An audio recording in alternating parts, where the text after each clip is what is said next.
प्रेम कुमार आरोग्य अष्टैश्वर्य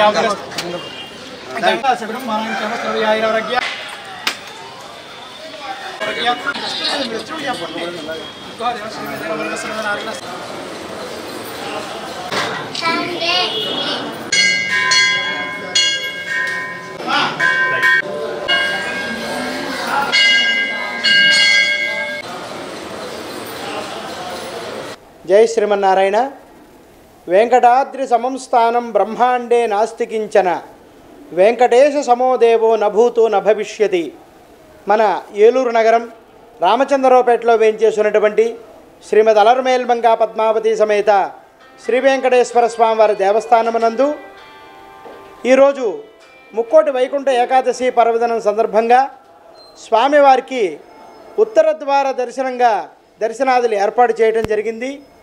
ఈ యొక్క కార్యక్రమంలో విశేషం ఏమిటంటే చాతుర్మాసం అనేటువంటి దీక్ష చేస్తారు।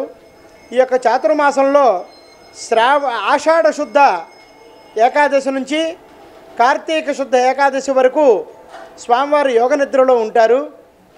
దాని అనంతరం మార్గశిర పుష్యమాస ఏకాదశుల్లో వచ్చేటువంటి ముక్కోటి వైకుంఠ ఏకాదశి నాడు సప్త ఋషులకి ముక్కోటి దేవతలకు ఈ రోజు నుంచి స్వామివారి యొక్క దర్శనం ఏర్పాటు చేయడం జరుగుతుంది వైకుంఠంలో। దాన్ని పురస్కరించుకొని వైష్ణవ దేవాలయం అయినటువంటి శ్రీరంగము అలాగే టీటీడీ ఇత్యాది 108 దివ్యక్షేత్రాలతో పాటుగా మన ఏలూరు వెంకటేశ్వర స్వామివారి దేవస్థానంలో కూడా విశేష కైంకర్యంగా స్వామివారికి ఉత్తర ద్వార దర్శనం ఏర్పాటు చేయడం జరిగింది। ఈ రోజున అసంఖ్యాకంగా భక్తులు 3 గంటల నుంచి తెల్లవారుజామున ఈ యొక్క పూజా కార్యక్రమంలో పాల్గొంటూ ఉన్నారు।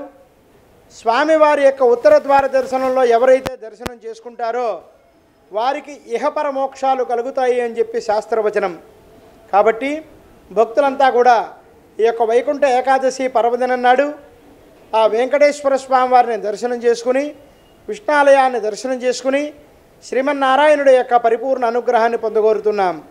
జై శ్రీమన్నారాయణ। పౌరపేటలో వేయించేసి ఉన్నటువంటి శ్రీదేవి భూదేవి సమేత శ్రీ వాసుదేవ స్వామివారి దేవస్థానంలో భక్తుల సహాయ సహకారాలు మరియు దేవాదాయ ధర్మాదాయ శాఖ వారి సహాయ సహకారాలతో ధనుర్మాస ఉత్సవములు నిరంతరముగా జరపబడుతున్నాయి। అందులో భాగంగా ఈరోజు వైకుంఠ ఏకాదశి పర్వదినాన జగన్మోహిని అలంకృతులై శ్రీ వాసుదేవ స్వామి వారు ఉత్తర ద్వార దర్శనంలో వేయించేంపజేసి ఉన్నారు। భక్తులందరినీ వీక్షిస్తూ వాళ్ళకి కరుణా కటాక్షాలను ప్రసాదిస్తున్నారు। ఈ లోపల ద్రవమూర్తి అయినటువంటి శ్రీ వాసుదేవ స్వామి వారు దశావతార స్వరూపంతో ఒకే రూపంలో 10 అవతారములు నిమిళితమై ఉన్నాయి। ఈ యొక్క స్వామి విశేషమైన అలంకారాన్ని ఈరోజు జరిపించారు భక్తులు। ఈ యొక్క అలంకారాన్ని దర్శించడానికి ఉత్తర ద్వారం గుండా శ్రీవారిని చూడటానికి విశేషంగా అందరూ వచ్చి దర్శించవలసిందిగా మరీ కోరుతున్నాం। రేపు కోడారే ఉత్సవం జరుగుతుంది। రేపు సాయంత్రం 7 గంటలకి కోడారే ఉత్సవంలో అమ్మవారికి మంగళప్రదమైన ద్రవ్యాలతో సారె సమర్పించబడుతుంది।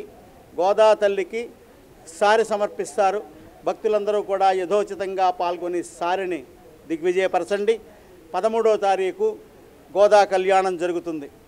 తిరుప్పావై ప్రబంధం చెప్పి మొదటి రోజు నుంచి భోగి పండగ వరకు కూడా 30 పాశురాలు అద్వితీయంగా ఎంతో భక్తి శ్రద్ధలతో ఆ గోదా తల్లి పాశురాలు చేసి ఆఖరి రోజైనటువంటి భోగి పండుగ రోజున ఆ రంగనాథ స్వామి వారిని తను పొందింది కాబట్టి ఆ రోజు ఉదయం ఆ రోజు సాయంత్రం 7 గంటలకి గోదా వాసుదేవ స్వామి వారి యొక్క దివ్య కళ్యాణోత్సవం సన్నిధానంలో అతివైభవంగా జరిపించబడుతుంది।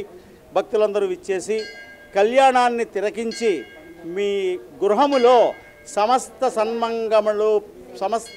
సన్మంగళములు ప్రాప్తించుగాక వాసుదేవ।